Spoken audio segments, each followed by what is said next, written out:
Hello friends, मैं ज्योति हूँ और आप सभी का मेरे इस यूट्यूब चैनल एग्ज़ाम हियर पे स्वागत है।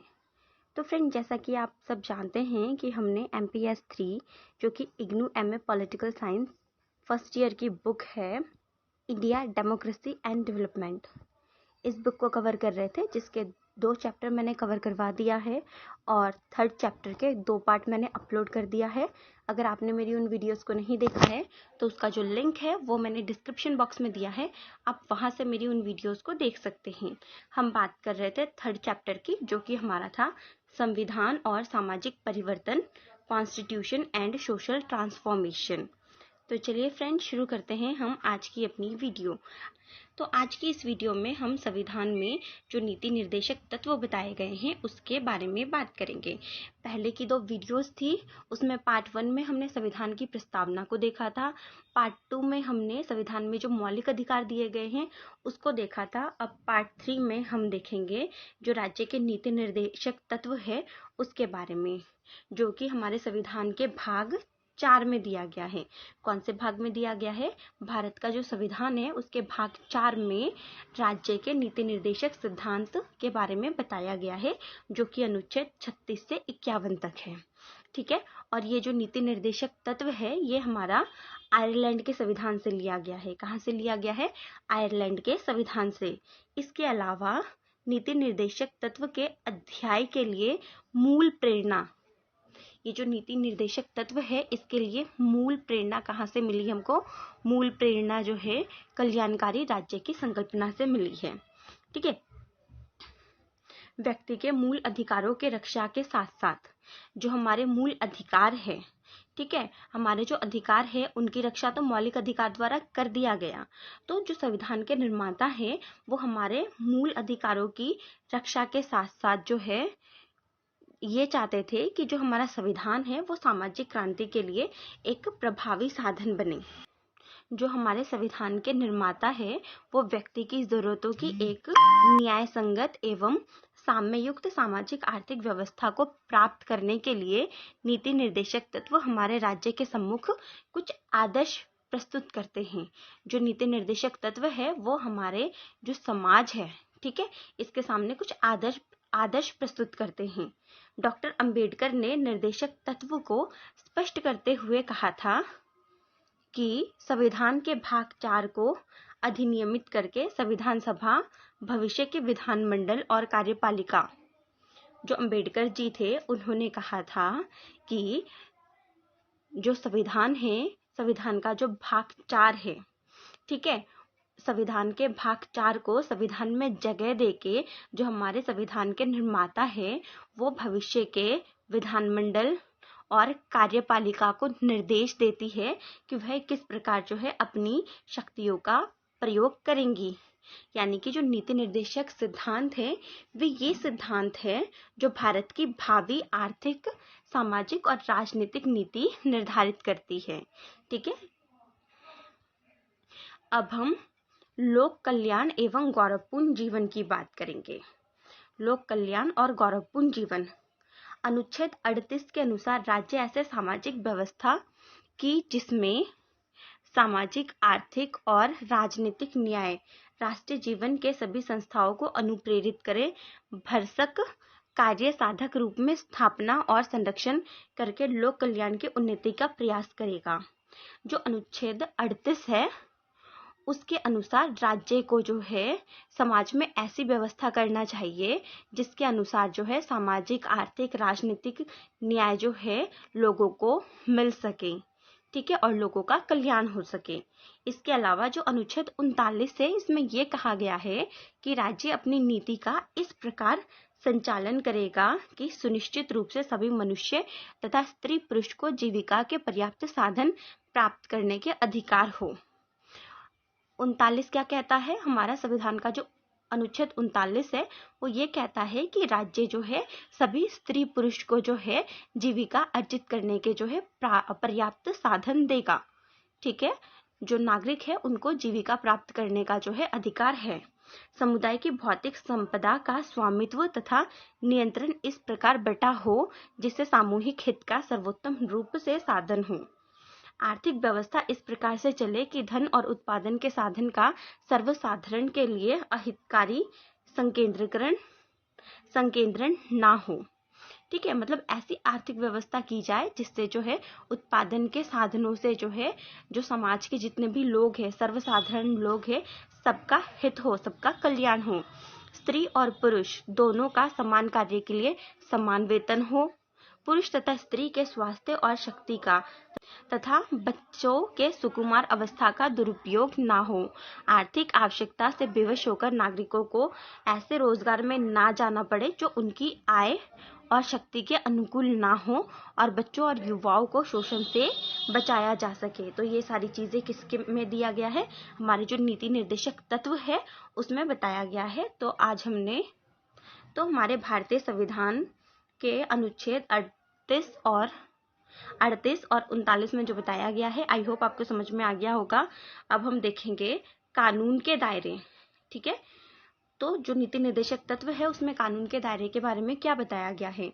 भारत में सुगम और सुलभ न्याय व्यवस्था के विकास के लिए कुछ निर्देशक तत्वों का जो है वर्णन किया गया है, ताकि भारत के जितने भी लोग हैं उनको जो न्याय है वो आसानी से मिल सके, सभी को न्याय मिल सके। ठीक है, कोई भी न्याय से अछूता ना रहे।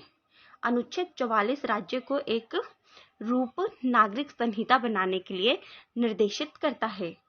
अनुच्छेद 50 के अनुसार राज्य का कर्तव्य है कि वह न्यायपालिका से कार्यपालिका को जो है अलग करे।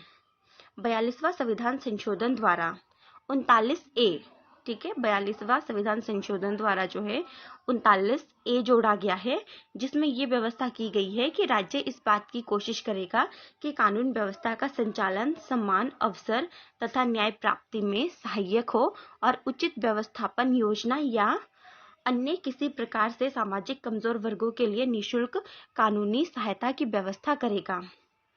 ठीक है, जो 39A है उसे जोड़कर जो है समाज के जो गरीब लोग हैं उनके लिए निःशुल्क कानूनी सहायता की जो है व्यवस्था करेगा राज्य। ठीक है, जो 39A है वो ये कहता है, जिसमें आर्थिक असमर्थ या अन्य प्रकार से व्यक्ति न्याय प्राप्त करने के लिए वंचित ना हो, ताकि समाज के सभी वर्गों को जो है न्याय मिल सके। इसी तरह अनुच्छेद 40 के अंतर्गत स्वशासन की इकाइयों के रूप में ग्राम पंचायत को संगठित करना राज्य का कर्तव्य बताया गया है। ठीक है, तो ये तो थे कानून के दायरे। अब हम नीति निर्देशक तत्व के जो आर्थिक दायरे हैं उसके बारे में बात करेंगे। तो संविधान आर्थिक न्याय का लक्ष्य पूरा करने और सामाजिक आर्थिक व्यवस्था को प्राप्त करने के आदर्श के रूप में अनेक प्रावधान करते हैं।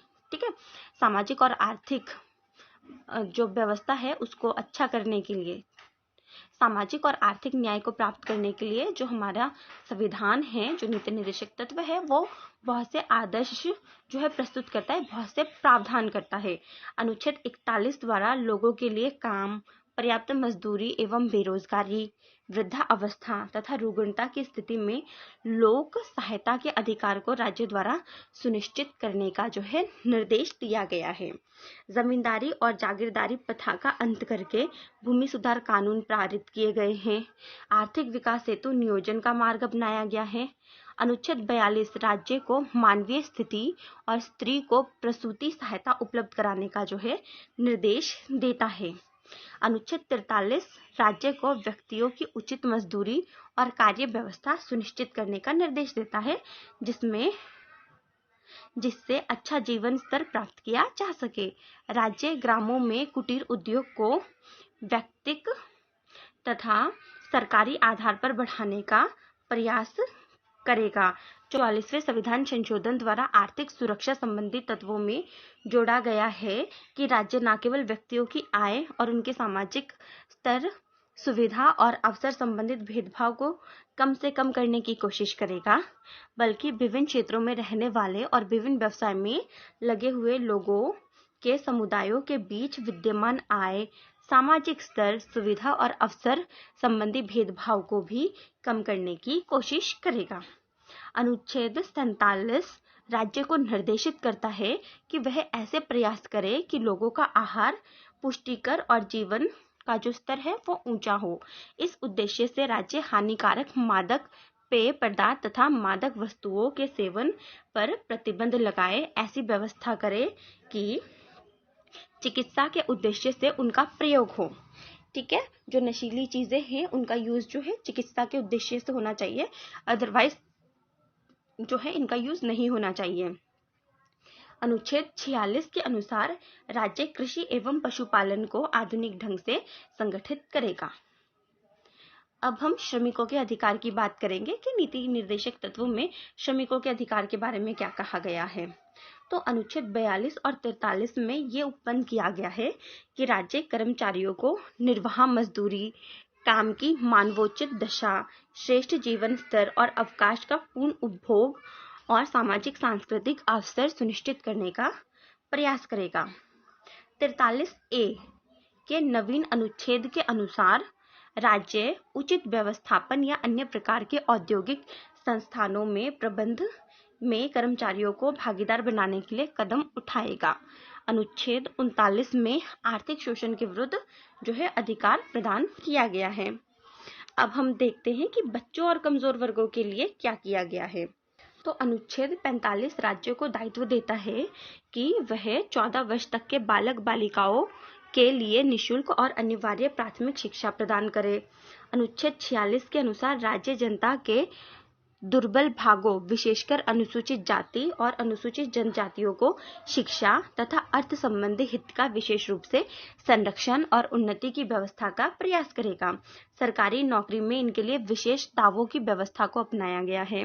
अनुसूचित जाति तथा जनजातियों के बालक बालिकाओं के लिए उदारता पूर्वक छात्रवृत्ति, पोशाक, निशुल्क शिक्षा की व्यवस्था के आधार पर उन्हें शिक्षित करने की प्रत्येक संभव कोशिश जो है की गई है। इसके अलावा 1990 के 65वें संविधान संशोधन अधिनियम के आधार पर एक उच्च स्तरीय 7 सदस्य अनुसूचित जाति और जनजाति आयोग की जो है स्थापना करके संवैधानिक दर्जा जो है इसको प्रदान किया गया है। वह इन जातियों पर अत्याचार की घटना की जांच करता है। ठीक है, जो अनुसूचित जाति और जनजाति आयोग है इसको संवैधानिक दर्जा दिया गया है, जो कि क्या काम करता है, जो इन जातियों पर हो रहे अत्याचार है इन घटनाओं की जांच करता है। भारतीय समाज के अंतर्गत महिला भी समाज के कमजोर वर्गों में ही आती है, इसीलिए 73वां और 74वां संविधान संशोधन अधिनियम के आधार पर पंचायती राज संस्था और शहरी क्षेत्र के स्थानीय स्वशासन संस्था में महिलाओं के लिए जो है 30% जो सीट है वो आरक्षित की गई है।